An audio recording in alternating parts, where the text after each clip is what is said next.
everyone, my name is Rachel. Welcome back to my channel. Today I'm here to talk about my favorite romance novellas that I read in 2022. So today I'm doing this favorites video a little bit differently from the other top 10 videos that I have been releasing. Today I'm just going to do a top 5 ranking of my absolute favorite romance novellas, and then I have a few honorable mentions that I want to bring up as well. So I am a total romance novella girly. Whether they are like 50 to 60 page novellas that are like short, sweet, to the point, give you that boost of serotonin that you need, or novellas that still pack quite the punch but manage to be under about 250 pages. I absolutely love novellas, so I thought that they definitely needed their own video. By the way, I haven't stated this in any of my other favorites videos that I've been releasing, but I read a total of 405 books in the year 2022, so that is one of the reasons why I decided to separate my favorites into several different videos. I did this last year for 2021 as well. I will link that playlist up in the cards above. I will also have the 2022 playlist linked up in the cards above in case you have missed any of my favorites videos so far. So without further ado, let's just jump into the honorable mentions before I get to my top 5 ranking. First novella that I want to bring up is Sink or Swim by Maz Maddox. So this is more of a lengthy novella. I think it's just about maybe 220 to 230 pages, but this is book 2 in Maz Maddox's Relic series. This is a series that is Dinosaur Shifter romances. You heard that correctly. We are dealing with characters that can shift from human forms to dinosaur forms. So this one is a Grumpy Sunshine that deals with both main characters being dinosaur shifters, and it involves this heist where they have to go undercover on this cruise ship that's doing like illegal auctions of fossils and things like that. It's got adventure, action, romance, and it's absolutely hilarious. Like, what more could you want from this type of story? And the Grumpy Sunshine dynamic, like I said, between Baha and Jackson is just absolutely delectable, in my opinion. The next couple of honorable mentions that I have are some novellas by Cassie Mint. You will see this author pop up quite a bit in this video because Cassie Mint has become one of my absolute top favorite romance novella authors. But the first couple that I want to mention are Hacker. This is about our heroine who is a hacker, and our hero is a part of the mafia. Our heroine has hacked into our hero's home security cameras, and so she's been watching him for a while, so it's kind of a stalker romance in that way. And she realizes that someone is going to try to kill him that night, and so she alerts him through his security system, but in alerting him, that also lets him know that there's someone stalking him. So he ends up tracking her down, and their relationship starts over the phone. And by the way, there is a very hot phone sex scene in this, but yes, this was amazing. I really related to the heroine in particular. She is neurodivergent. I myself am neurodivergent, and yes, this was just absolutely wonderful. Another Cassie Mint novella that I really enjoyed this year was Thin Ice. This has to do with our heroine who is a part of a pairs figure skating team. It's a romance between her and their coach. I just loved the sort of forbidden element between these two, and Cassie Mint is amazing at balancing sweet elements with sexy elements in her novellas, and this one is no exception. I also want to bring up a fan fiction novella. This is called All That Time Devours by Separatist_apologist. I will link this fan fiction down in the description below. But this is a Faysand fic, so a Feyre and Rhysand fic from the Court of Thorns and Roses series, but this is told as if the two of them fell in love while under the mountain in the first book. So it definitely deviates from canon, and I thought that this author perfectly nailed Feyre and Rhysand, and I love that Rhysand in this fic is definitely more morally gray. There's some dub con going on at the beginning of this one, and it just like worked so well. Like, yes, the Rhys that we know is a consent king, but this version of Rhysand was just delicious to me.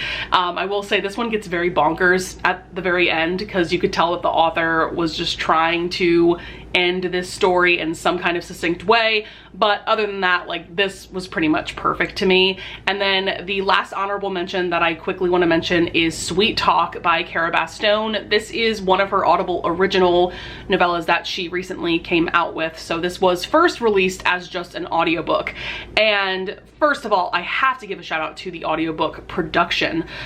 We do have dual narration going on, but we also get various sound effects. You really feel like you're listening to a movie, essentially. But this one is a grumpy sunshine dynamic, where we have a grumpy heroine and a sunshiny, sweet cinnamon roll hero. Their relationship starts over the phone as well. Basically, the hero texts the wrong person in his contact list, and so they drum up a conversation. Elliot, our hero in this, is just the sweetest of cinnamon roll heroes, and a moment that stands out in my mind is that he draws a webcomic, and so towards the end of the story he actually creates a character around the heroine and features her in his comic, and like, that's just the sweetest little gesture ever. So let's get to my actual top 5 ranking here. I will say this ranking was a little bit easier to do. Some of my other top 10 rankings that I've had to do recently, I have like truly agonized over. But for me, I feel very solid in how I placed these 5 novellas. So for number 5 on this list, I have a truly delightful fantasy rom-com. I've never read anything like this before, and I don't think I'll ever read anything like this series ever again. That is That Time I Got Drunk and Saved a Demon by Kimberly Lemming. I always kind of trip over that title when I'm trying to say it. These are very long titles, but this is truly a fantasy rom-com in every sense of that term.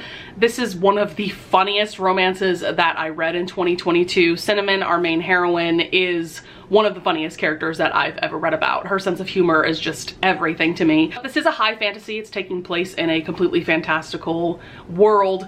And one night she gets drunk and she comes across this demon named Fallon, and we find out that there is like this virus or disease kind of going around amongst the demons in this world, and so when she's drunk she's somehow able to save him and help him come back to himself, because he's kind of a monster when she first sees him. And so this turns into a road trip romance, a quest romance, because Fallon opens Cinnamon's eyes to the fact that there is this goddess in their world that is actually oppressing all of the demons. And so yeah, they're just trying to take down this goddess, and along the way they fall in love. So this just has the perfect balance of, you know, hilarity and sweetness and tenderness. And I love that Fallon is a pretty grumpy hero at first, but he can be very charming and teasing and mischievous when encouraged by Cinnamon. There's some great steamy scenes in this, a lot of amazing and unique characters for sure. I have since gone on to read the second book in this series, so I just can't wait to see what Kimberly Lemming does with this series going forward. Like I said, this just has a truly unique feel to it, and I'm just absolutely obsessed. So for number 4 on this list, we have a contemporary romance novella that came highly, highly recommended to me by Ava from Ava's Romance Books. She is one of my dearest friends here on BookTube. And Ava and I have a pretty similar reading taste, so when she's really raving about something, I know that I need to pick it up ASAP, and I'm so glad I did. So for number 4 on this list, we have Nerdgasm by Kimberly Reese. So this is a new adult romance, takes place in college. So we have Theo, who is the sweetest, and I mean the sweetest, cinnamon roll hero ever. Can we tell that I have a type? Clearly I love my sweet heroes. But he has grown up his whole life with a stutter, and so he's very insecure about that. But now he is a TA for this college course that Addie, our heroine, is taking.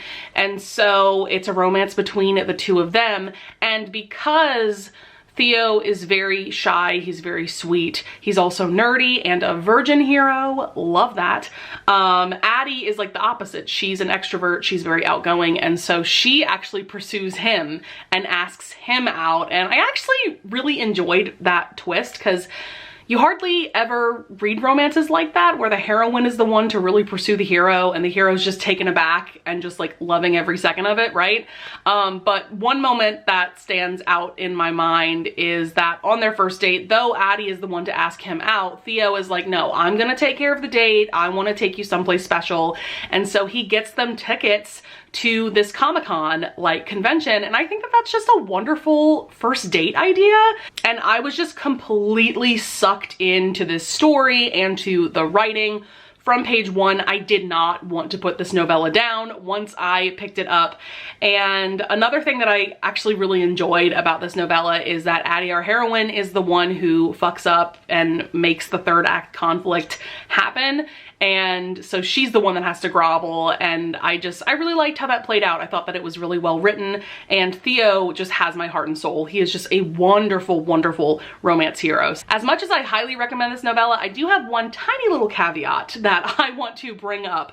Just know that there is a scene in this novella where Theo goes to his boss, so the professor of the class that he is TAing for, and they have a very real and wild conversation about how to pleasure a woman, because like I said, Theo's a virgin.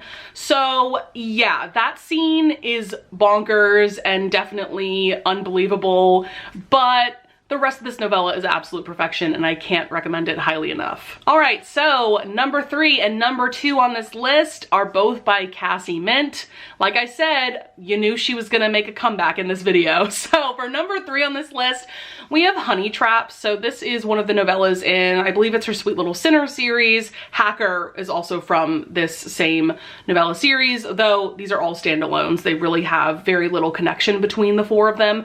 But this is a wonderful friends to lovers romance, and I'm convinced that nobody writes friends to lovers like Cassie Mint.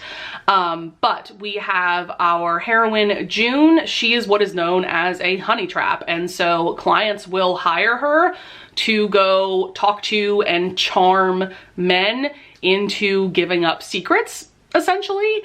And then we have Marcus, who is a private investigator, and so they have been best friends for years. And so whenever she is on one of her jobs and she's talking to these men, Marcus is always there to make sure that she's okay and she's safe. And these two have been pining for each other for years. The mutual pining and the longing is just next level. Like I said, nobody writes these kinds of friends to lovers romances like Cassie Mint.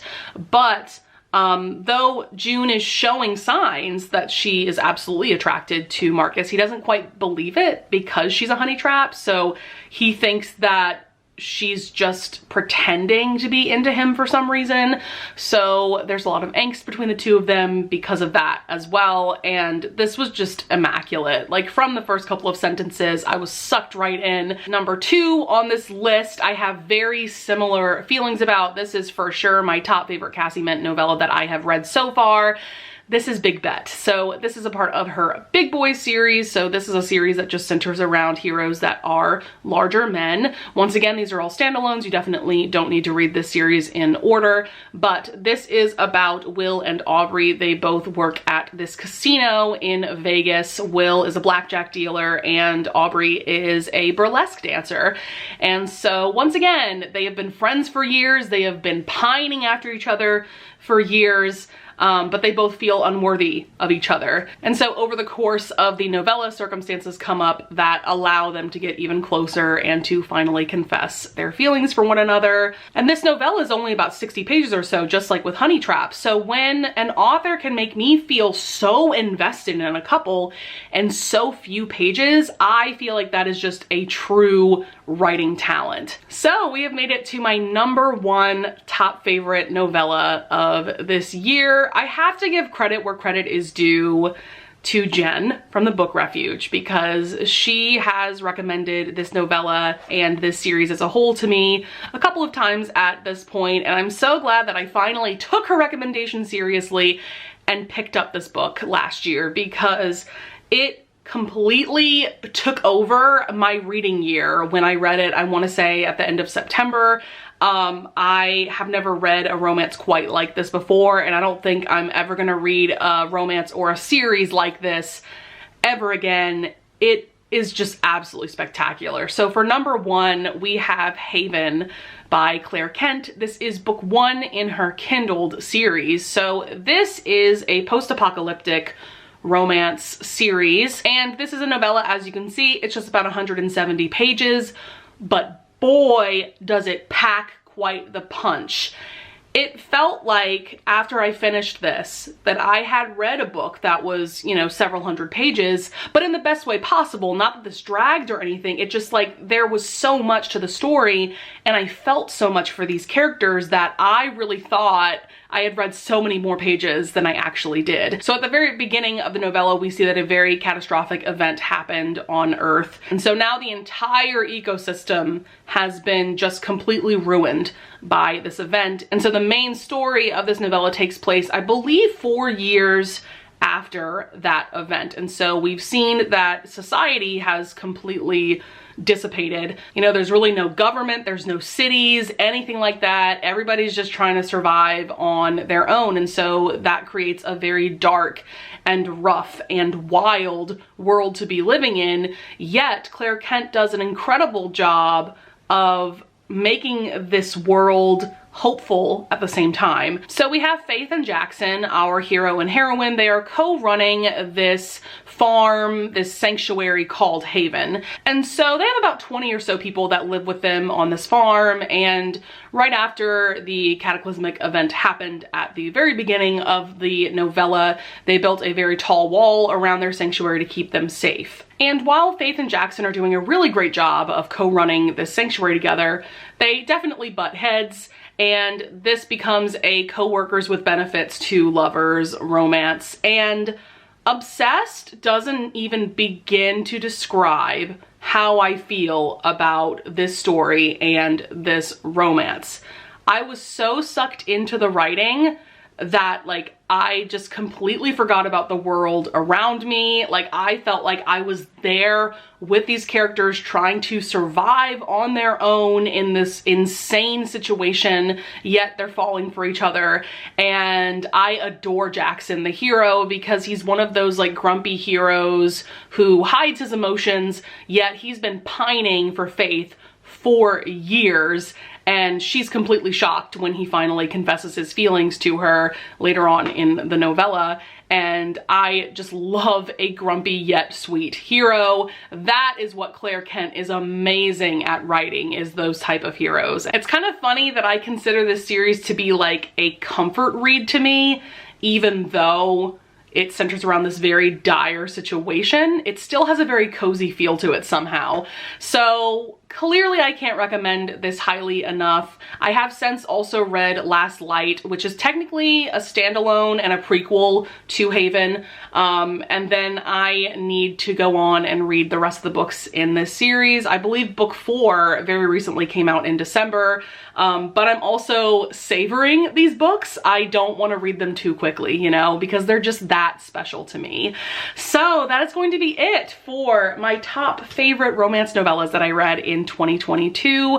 I would love it if you would leave a comment down below if you want to discuss any of the books that I brought up in this video, if you want to give myself or other viewers romance novella recommendations. I would really appreciate that. I would also love it if you would leave a like and subscribe, and I thank you so much in advance if you do, and I will see you guys in the next video. Bye!